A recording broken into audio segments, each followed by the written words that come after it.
حبايبي اللي بحبهم، ازيكم عاملين ايه؟ بحبكم في الله. جبت لكم النهارده بقى فيديو جديد وفكره حلوه. طول عمرنا بنقول ايه؟ الرز البسمتي. طب الرز البسمتي غالي، ومش هنشجع، عايزين نشجع الرز المصري بتاع بلدنا اهو. بصوا، شويه رز بقى بسمتي بس برز مصري، طعم وريحه ما اقولكوش، شويه توابل تحفه. الفيديو بالكامل هتلاقيه في القناه.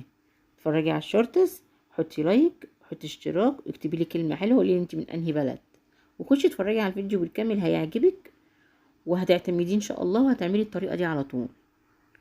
بصوا، شكل وطعم وريحه ما اقولكوش، بسم الله ما شاء الله، الله اكبر. يعني الفكره تستاهل التجربه. اهو مفلفل وحلو، هو عشان لسه كمان سخن. دلوقتي لما هيبرد هيفلفل، هتلاقيه رز مفلفل جدا وجميل قوي قوي قوي، والفكره هتعجبك وهتوفري منه كتير.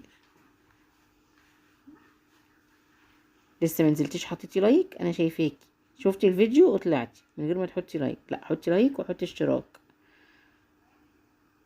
حاجه كده جمال الجمال وتحفه. بحبكم في الله، يا رب يجعلكم في حياتي نعمه دايما يا رب.